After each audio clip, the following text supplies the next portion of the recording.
ॐ भूर्भुवः स्वः तत्सवितुर्वरेण्यं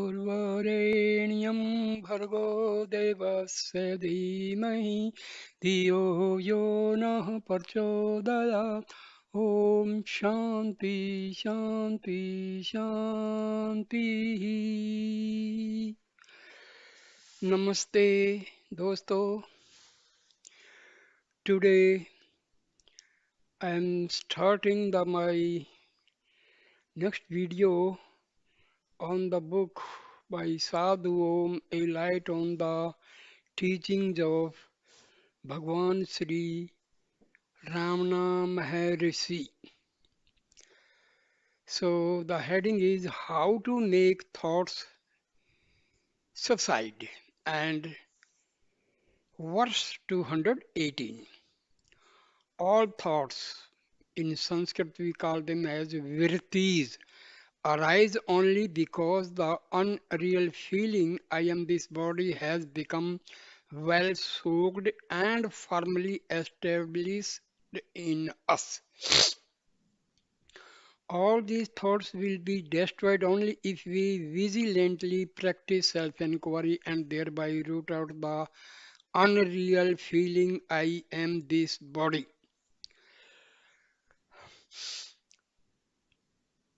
The thought this fleshy body alone is I is indeed the one thread on which the various thoughts are strung. Therefore, if one goes within by keenly scrutinizing who am I and what is the place from which I rise, the thoughts will perish and self knowledge will spontaneously shine forth within the cave of the heart as I. Verse 219. If we feel I am this body, thoughts either about the world or about God will immediately rise with great vigor and attachment. Having risen thus, those thoughts will multiply and increase in the form of likes and dislikes, and intense misery will then result. During sleep, when one does not rise as an individual who feels I am this fleshy body, do any thoughts rise either about the world or about God? Therefore, know that the tendency to identify a body as I alone is the cause for appearance of world and God. Verse 221. The tendency to identify this gross body as I in the waking state alone is the root which paves the path for ignorance to subsist as the subtle body in dream and to hide as the causal body in sleep. Therefore, if we abide as self, having repeatedly practiced self attention and having thereby put an end to this root tendency to identify the gross body as I, the tendency to identify with the other two bodies will also be destroyed automatically.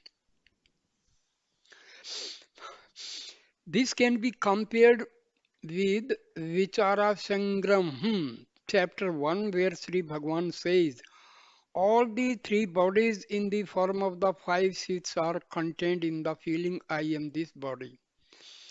If that the feeling I am this body alone is removed, all the three bodies, physical, subtle, and causal body, the three bodies will be removed automatically, since all the other bodies, the subtle and causal bodies, subsist only by clinging to this feeling I am this gross body.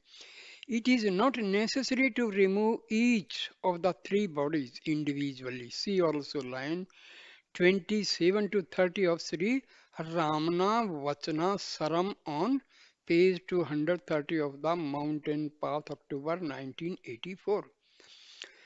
Verse 222. So long as any one of the three bodies is identified as I, it will be impossible to put an end to all the Tendencies or vasanas, which are the seed forms of thoughts.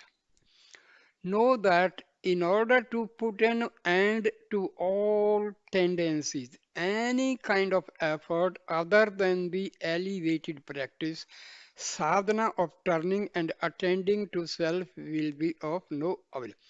See, this word vasana means rep- repetition of thoughts take the form of desire, and these repeated thoughts and desires, they are embedded in our chitta, the subconscious mind, and they are called vasanas. These vasanas are the main cause of continuation of thought arising from the soul. So these vasanas are the main cause of thought process. So vasanas, they are stored in our subconscious mind or chitta from so many thousand and thousands births earlier. Next, intermittent attempts. Intermittent attempts, verse 223. The state in which our power of attention, which now sees the objects that exist in front of our eyes, sees its own existence. I am having suddenly become introverted by giving up all objective attention and turning towards I, is alone the state of true austerity, tapas or yoga. If our power of attention is used in any other way, that is only an objective attention that is opposed to true tapas or yoga. Verse 224. Know that a vichari, a person practicing self-inquiry, who makes effort with the liking always to turn inwards to see the eye with the inner eye, will not be able to experience the pure self consciousness merely by the process of sitting majestically with closed eyes for a long period of time at once. See, self abidance, self awareness, and self attention, that is a sort of concentration, single hearted on the real I, Atma. That is the most important thing for self realization. If at one single attempt you strive persistently for long hours without limit to pull self words and restrain the running mind without leaving your hold on self attention, you will find that you are not able to maintain a steady intensity of self attention. Therefore, after making one attempt for a few minutes, relax your effort for a while and then again make a fresh attempt with renewed effort. Verse 222. If 26, sorry, 226. If you continue incessantly to struggle for many hours at a stretch to turn your power of attention toward self, your effort will become slack and the intensity of your self attention will decrease.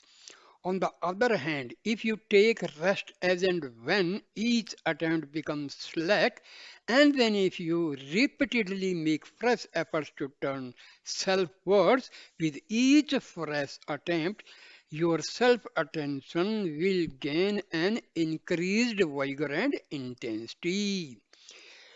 If we press our hand on a weighing scale and if we try to maintain the pressure continuously for a long time by not removing our hand, as time passes, the dial will indicate that the pressure is gradually decreasing.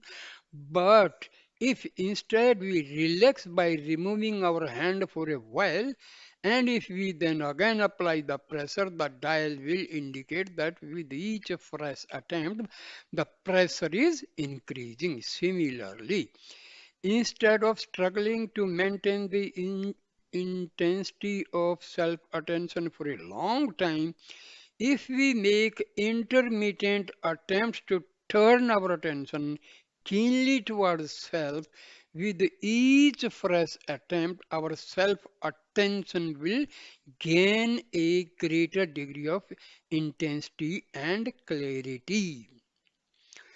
Verse 227, when the mind, our power of attention, having little by little gained the strength to turn selfwards, finally at one time reaches the heart due to the intensity and clarity of its self attention. It will drown in self, having been caught in the clutch of the grace of God, who has ever been waiting without the least forgetfulness to catch it, and hence it will never again turn outwards to no objects other than I. So, dear friends, here the word heart is used. Heart is not this biological heart which purifies our blood and all.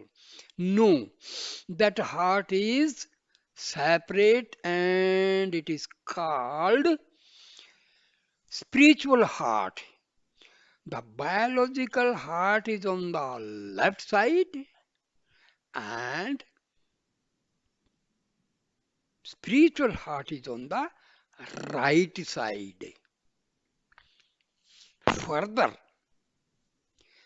Maharshi Ramana has clarified many times that actually speaking, heart, Atma, and Paramatma are not different. Please, this is very important point. Heart is just nothing other than Atma, and Atma is Paramatma. So we say spiritual heart, Atma or Paramatma.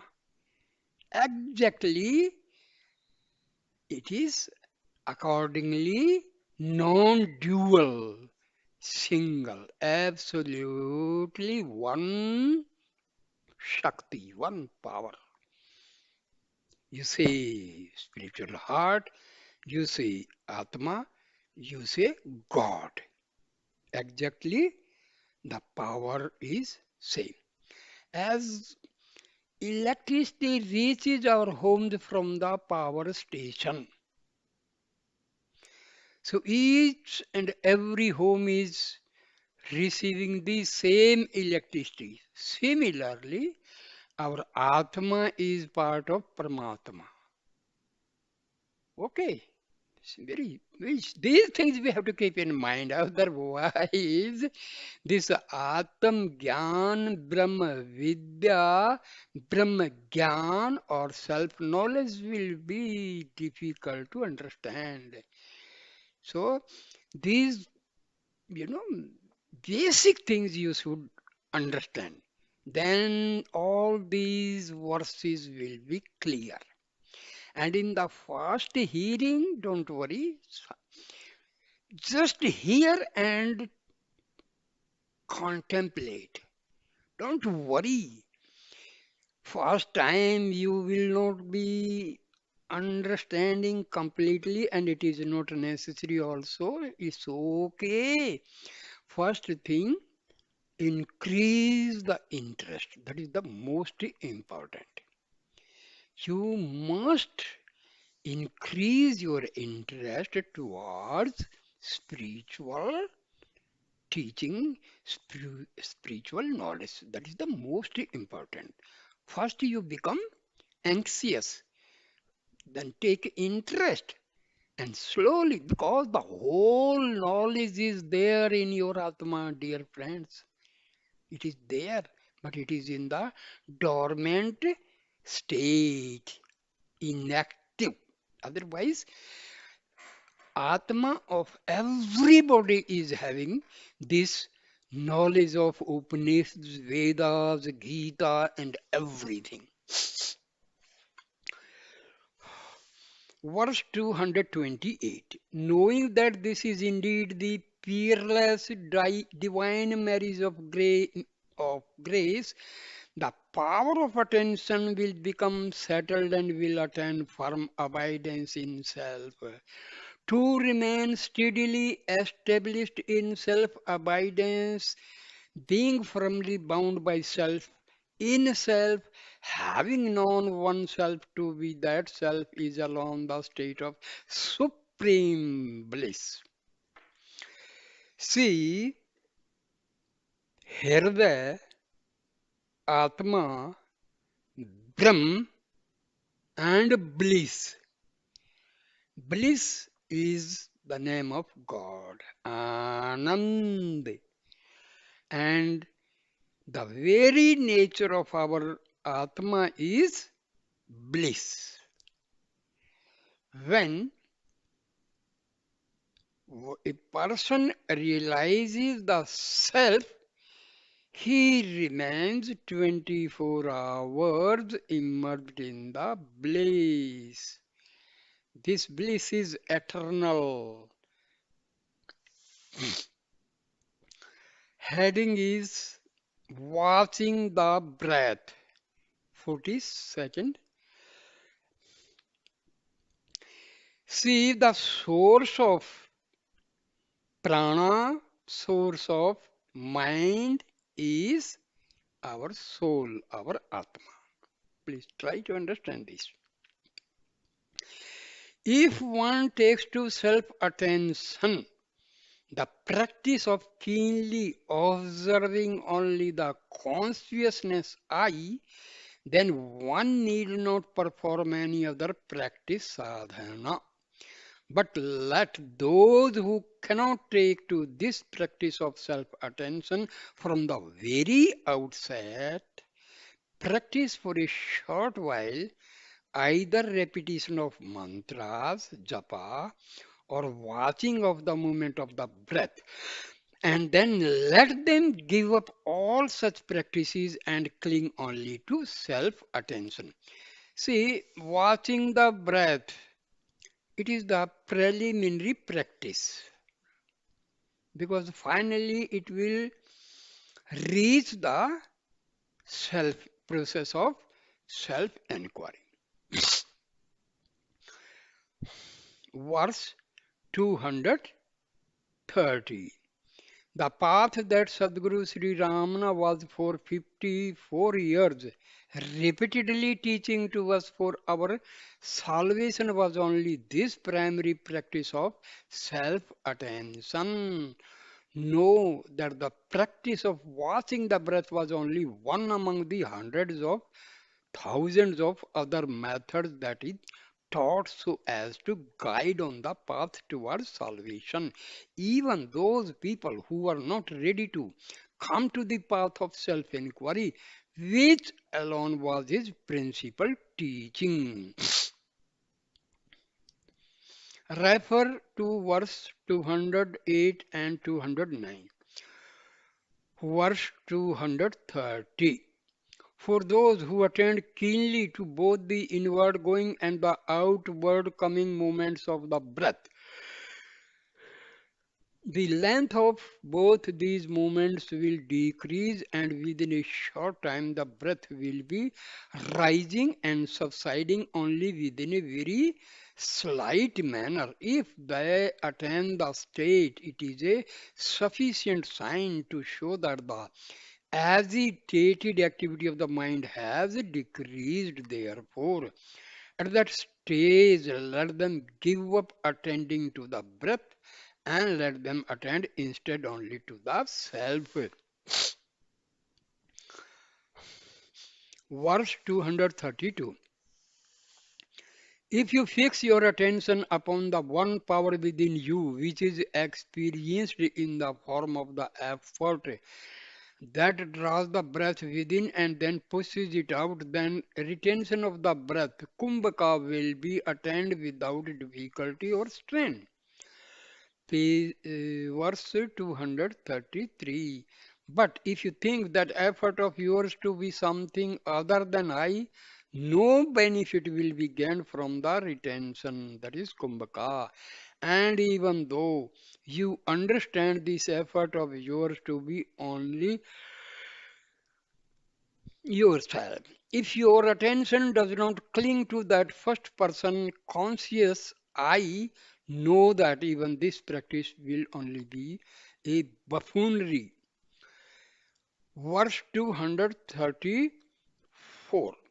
Relating to the breath, there are two suitable methods of practice. Sadhana. One method is after watching the movements of the breath for a short while, in order that the raging activity of wavering mind may subside, to leave that breath attention and to engage in self attention. The other method is to attend within oneself to the one power that draws in and pushes out the breath, knowing that one power is not other than the consciousness I, Atma. For some people, these methods are appropriate.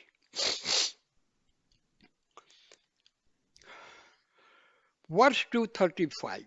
In whatever teaching he gave, the inner aim of Sadguru Sri Ramana was only to turn our power of attention somehow or other so as to fix it firmly upon our existence consciousness I am.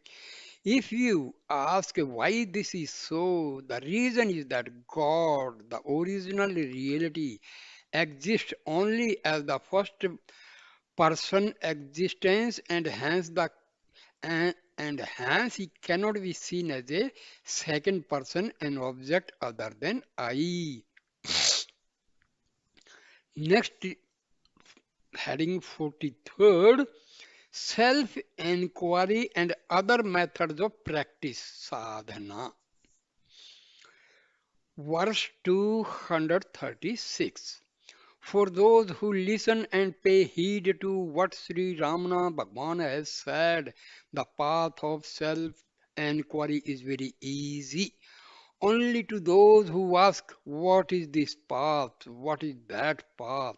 Having already confused their mind by learning so much, does it become necessary to teach all the other superficial and extroverted methods of sadhana, saying, first subdue the breath by practicing pranayama, subdue the tongue by observing silence, subdue the mischief of the mind by practicing meditation.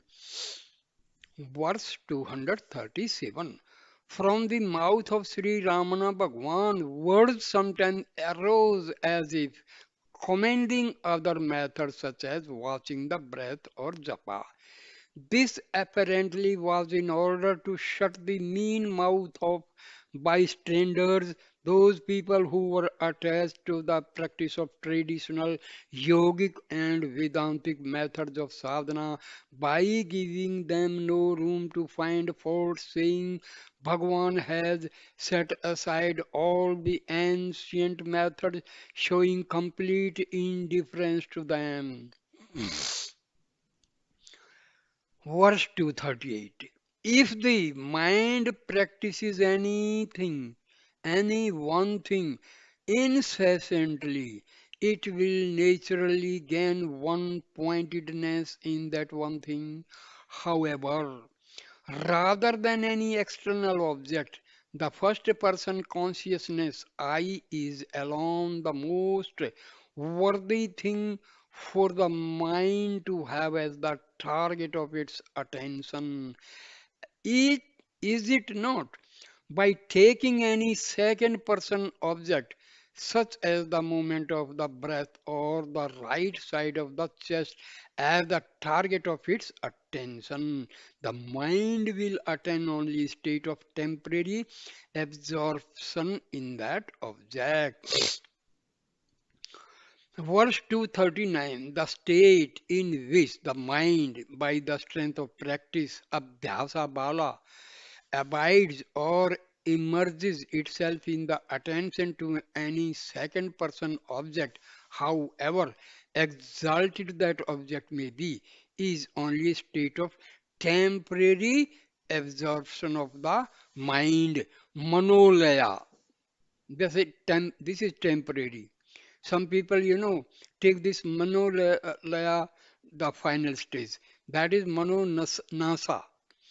On the other hand, by abiding in the state of self-attention, the natural state of true awakening, the state of destruction of the mind, that is manonasa. Nasa means destruction, will be attained. Since this natural state of self-knowledge alone is our goal, cling firmly only to this flawless practice sadhana or incessantly think I have mentioned in my previous videos also, again I repeat for your benefit. Sit for meditation. Recite Om Japa for few minutes. Your mind will subside, it will be weakened. Then raise the query, who am I? Contemplate where from I have come. What is my goal? What I have done to achieve my goal so far? Am I in the progress state or just in the query state? Just say, who am I? But do not use who am I as a mantra. This is a very, very problematic situation. Many people, they start a japa. Who am I? Who am I? They carry on repeating this as a mantra. My dear, no. This is ignorance of the real process. Just contemplate, who am I? Then switch over the gear to the stage of I am. No, you see, not who am I? I am the Atma. Do not take it as a answer, but self attention, self awareness. First thing, do not repeat who am I as a mantra. Then do not take I am the Atma as a answer to who am I. Please, very important. Who am I? Then have self awareness, self attention without repetition. Just be aware, just abide in the self. I am the soul. I am the self. This will be, if you can concentrate on this awareness, self-attention, and abide in the self, it will take a very less time to reach self-realization. Again, I repeat, sit for meditation, do some Om Japa,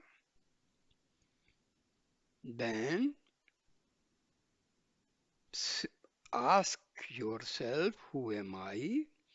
Then I am going. See, the who is the person putting this query? Our ego. Please think. Ego. This ego have this query, who am I? Then just have a affirmation, positive affirmation that I am slowly and steadily going deeper, deeper, deeper and deeper inwardly to my spiritual heart, reaching the door of the spiritual heart, then, then entering the spiritual heart, reach the source, reach my source, and merge with the self, merging with the self. Then visualize my mind is destroyed, not destroyed. Please never say in past tense, past perfect and all. No, always in present continuous. My dear friend, very important point. If you say, my mind is destroyed, immediately the mind will retaliate because it is not destroyed so easily. So never say, my mind is destroyed, ego is destroyed. No, dear, then you will be falling in a pit, in a ditch. So always say, my mind is being destroyed, present continuous. Otherwise, mind will retaliate. It will say, I am very much there. I am not destroyed. But you say, my mind, my ego are being destroyed. Both are subsiding. Yes, that is a legal process. If you say destroyed, then it becomes a problem. Well, we have to be very, very, very, very cautious. We have to use our wisdom, viveka, power of discrimination. So never say it is done. No, its mind is very, very clever. It will catch you.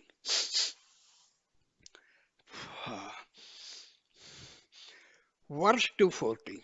The one pointedness of mind which is gained by the practice of repetition of a mantra, japa, or meditation, dhyana, will also be gained by practicing self inquiry.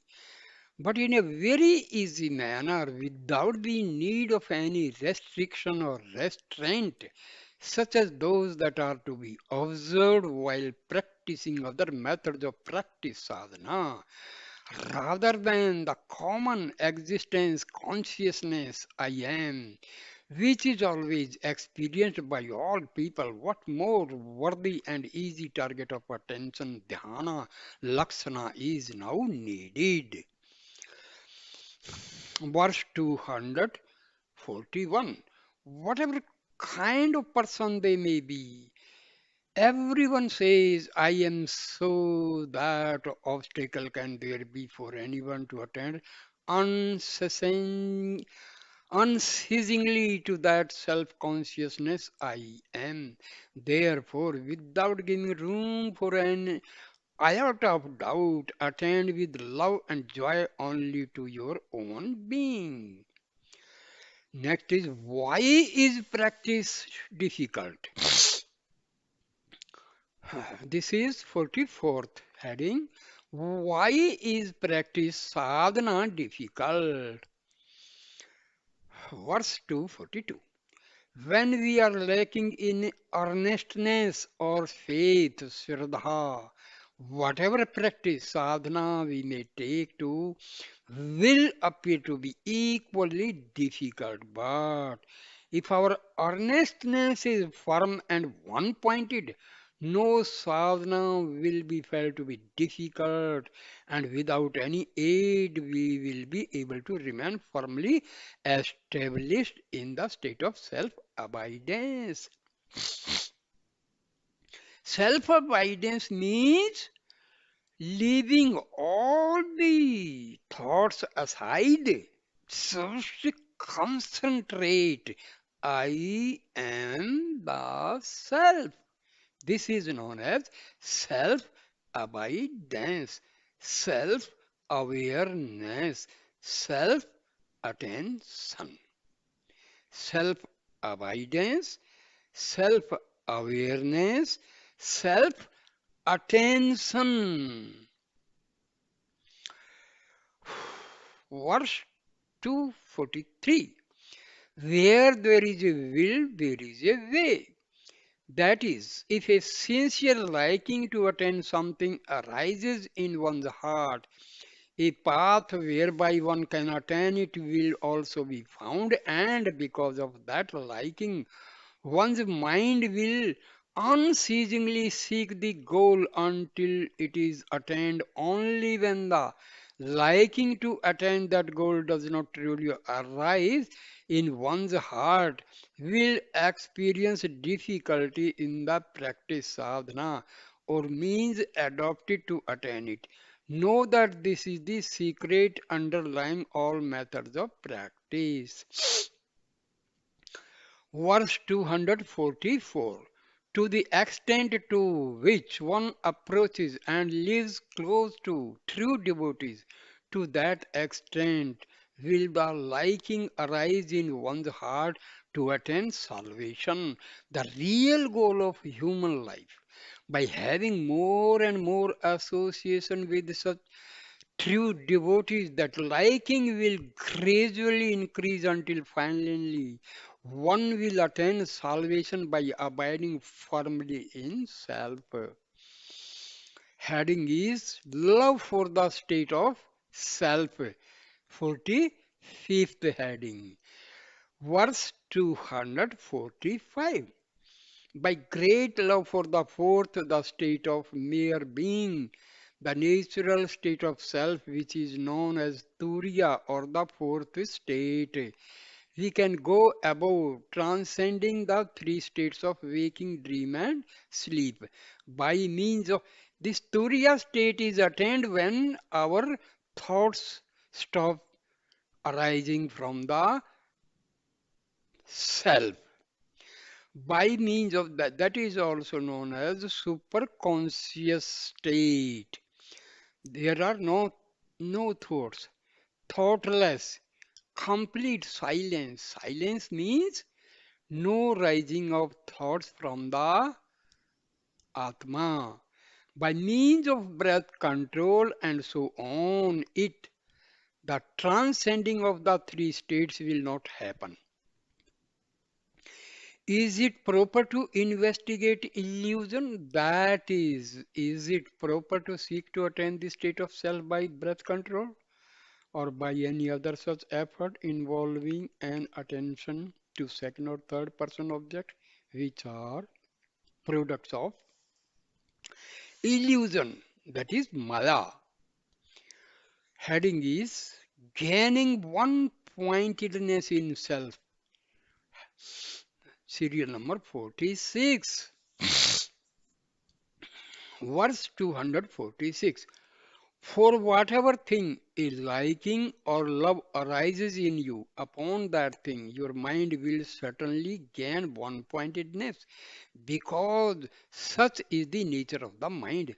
Unless a real love for self arises in you, you will not turn within and attend to it one pointedly.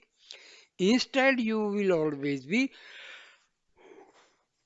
telling some excuse or other for not doing so. Verse 247. When will a real love for self arise in you? Whatever your intellect decide to be the greatest and most worthy thing, for that thing alone will a love arise in you. The intellect of a mature spiritual aspirant will decide that self alone is the greatest and most worthy thing, and hence he will have real love for self.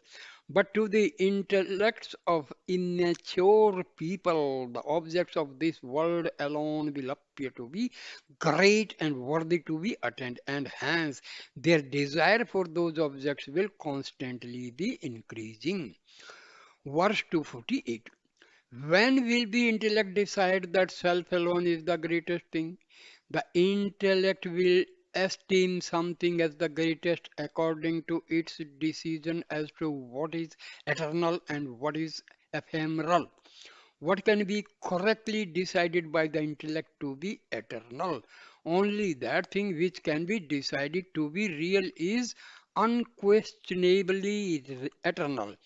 Other things are only ephemeral, means temporary, objects that are fit to be discarded.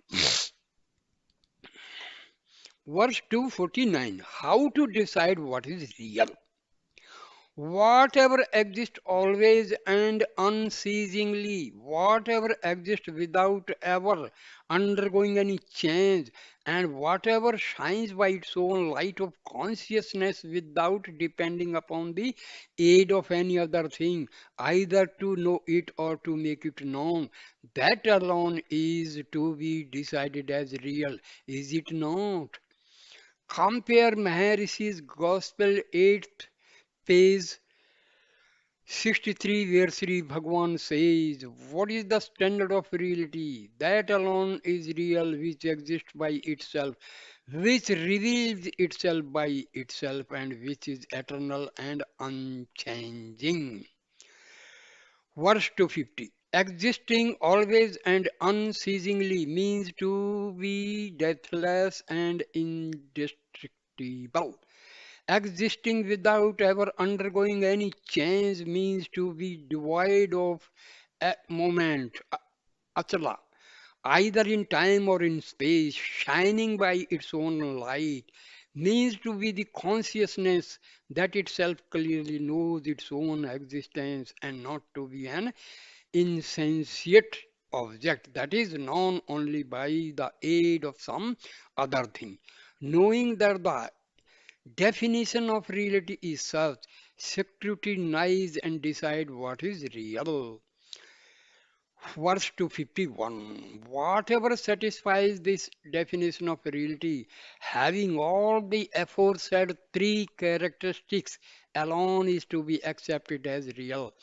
Therefore, scrutinize and see whether there is anything in this world that can satisfy that definition.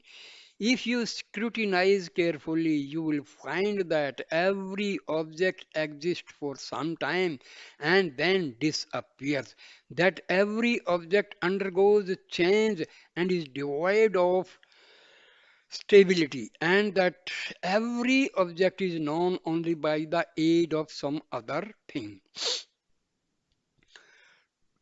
Verse 252.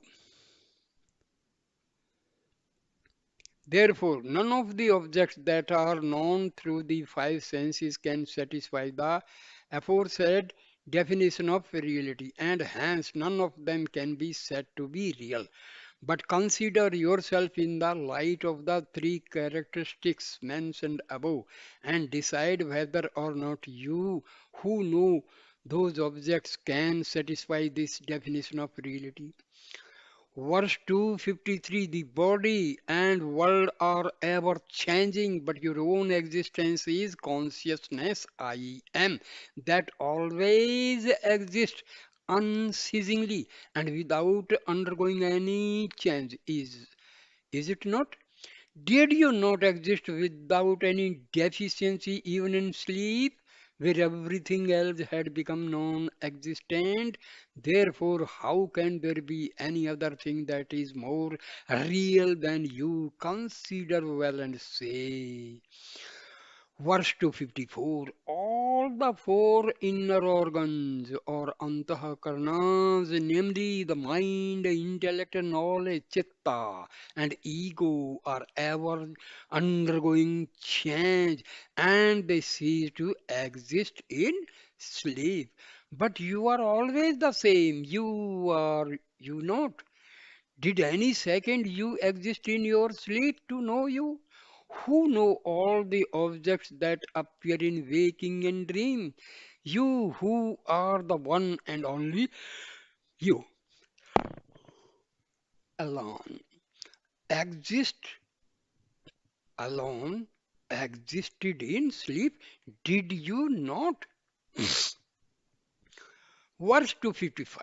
Since you alone knew your existence in sleep, and since who knew thus are only one and not two, you alone are the self-shining substance.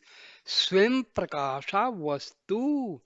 Therefore, know that you, who are the consciousness, I am that always exists and shines without undergoing any change, and without the aid of any other thing alone can be said to be real.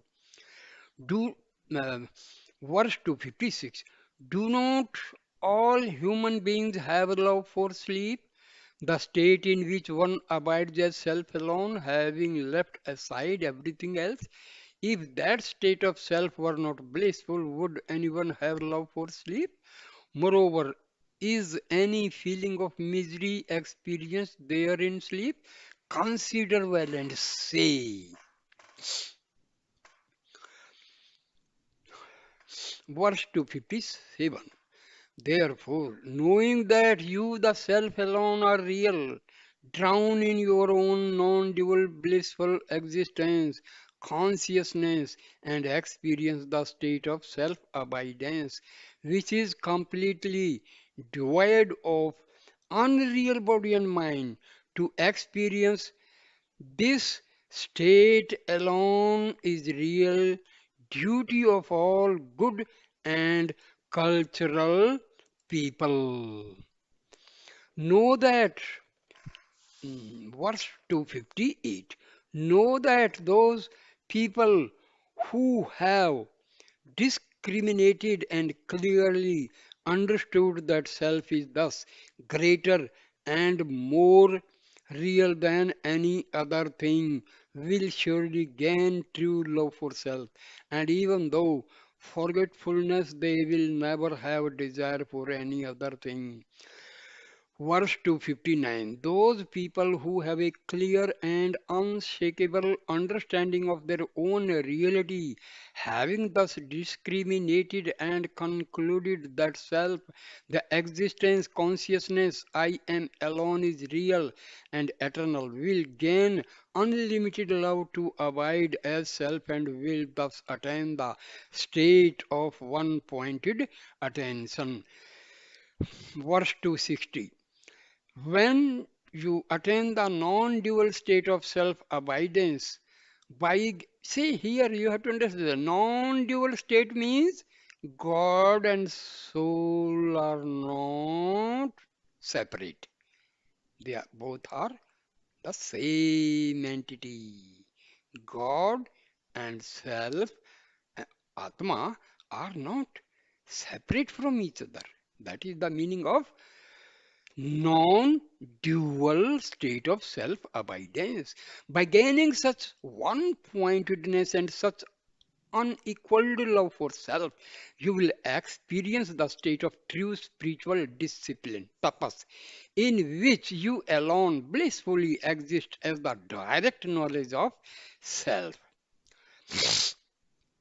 Heading is 47, to heed while in inquiry. Verse 261.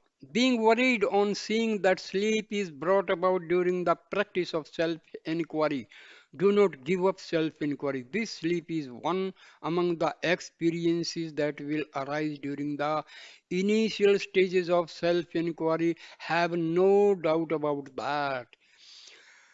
Verse 262. If sleep comes, sleep well. After sleeping thus, as soon as you wake up, fix your attention with earnest love upon the self consciousness I am. When the mind again subsides in that sleep like state, and when waking returns once again, try gradually to experience the one existence consciousness that shines in between these two states.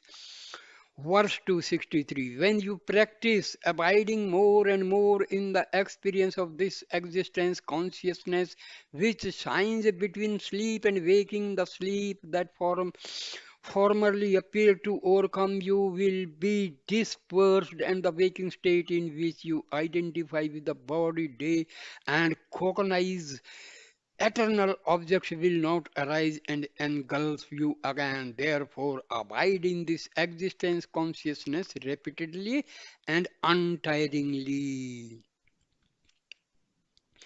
Existence consciousness means the Sat Chit. And there is another third word is bliss. Sat Chit Anand. Satchidanand. That is the nature of our soul. Verse 264.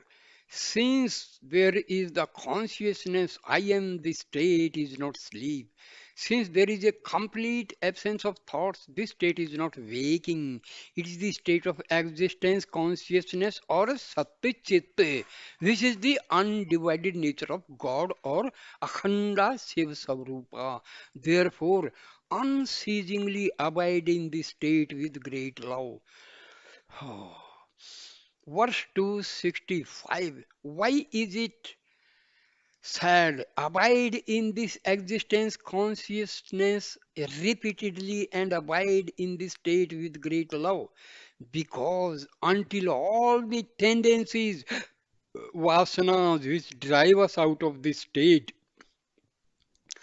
have ceased to exist, this state will seem to come and go. Therefore, until those vasanas have been completely destroyed, it is necessary to have love and to make repeated efforts to abide in this state. Just as the moving of clouds creates the illusion that the moon itself is moving in the opposite direction, the coming and going of the mind's tendencies, vasanas, creates the illusion that our natural state of existence, consciousness, is often coming and going of its own accord. Verse 266. When by this practice of abiding in the state of existence consciousness, this existence consciousness is always experienced to be effortless and inescapably natural, then no harm will result even if sleep, dream, and waking appear to come and go. Verse 267. For those who firmly abide in the unending state of self consciousness, which pervades and transcends the three states of waking, dream, and sleep, that state of existence, consciousness, is the only real state. It is the unlimited whole or Purana, that state in which even the feeling I am making effort to abide does not at all rise. Alone is your natural state of being. Be thus the manner of the dawn of knowledge. Janodaya Vidham. Verse 268. Death happens in a split second. Awakening from sleep happens in a split second. Similarly, the destruction of the delusion of individuality happens in just a split second. True knowledge is not something that can be gained and then lost. If a person feels that true knowledge is coming and going, he is still only in the state of practice or abhyasa. It cannot be said that such a person has attained true self knowledge. The perfect awakening into the state of self knowledge happens in just a split second. That state is not attained gradually over a long period of time. All the sadhanas that are practiced over a period of many years are meant only for attaining blemishless maturity. Listen to an apt illustration. After people have placed gunpowder in the iron barrel of a temple cannon, after they have added broken pieces of brick, after they have packed it tight with a ramrod, after they have placed a wick in contact with the powder, and after they have plastered the open end of barrel with the clay, as soon as the charge is ignited, it will explode in a split second with a blast that sounds like thunder. Similarly, after one has learned the truth about the self through hearing and reading, after one has practiced sadhana for a long time, after one has wept and prayed with heart melting devotion, and after one has thereby attained purity of mind, the knowledge of the reality will instantaneously shine forth in a split second as I am I. As soon as the dawn of self knowledge thus takes place, due to the clear shining of the reality of the state, which is an empty space devoid of objective knowledge, will be spontaneously realized to be the state of true knowledge, which is our beginningless real nature. When even the effort of attending to self thereby merges in silence, that state of mere being in which there is nothing further to do and nothing further to attain at any time alone is the real state.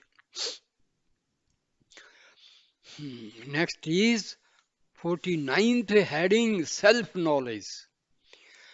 Verse 269. Once lying, having forgotten one's existence, consciousness, I am, and have dropped, drooped is sleep. One's being confused, mistaking one's existence, consciousness, I am to be the alien feeling I am this body is dream, which is of two kinds, known as the waking state and the dream state. One's experiencing one's existence, consciousness, I am, without any forgetfulness, pramada, is the true waking. The former two are unreal, the latter alone is real. Verse 270. One's lying, having forgotten one's existence, consciousness, I am, and having drooped is the world. One's being confused, I am this body is the soul. One's experiencing one's existence, conscious, I am, without any forgetfulness is God. The former two are unreal, the latter alone is but real. In Vedanta, nature, Prakriti, consists of three essential modes or qualities called gunas. These are Sattva guna, Rajo guna, and Tamo guna, respectively. Sattva, the seed or quality of intelligence, purity, and equilibrium, conserves and elevates the working of energy. Rajas, the seed or quality of force or action, creates or activates the workings of energy. Tamas, the seed of inertia and non-intelligence and the denial of sattva and rajas, limits, immobilizes, impedes, deactivates or dissolves what the former two creates and conserve. Verse 271. One's lying, having forgotten one's existence, consciousness, I am, and having drooped is Tamoguna, one's being confused, mistaking one's existence, consciousness. I am to be the alien feeling. I am this body is Rajoguna. The power of clear discernment, Sapurna Shakti, which experiences one's existence, consciousness. I am is Sattva Guna. Such is the nature of our illusion Maya. That is the concealing of our true nature by the former two gunas is ignorance or deception, avidya Maya.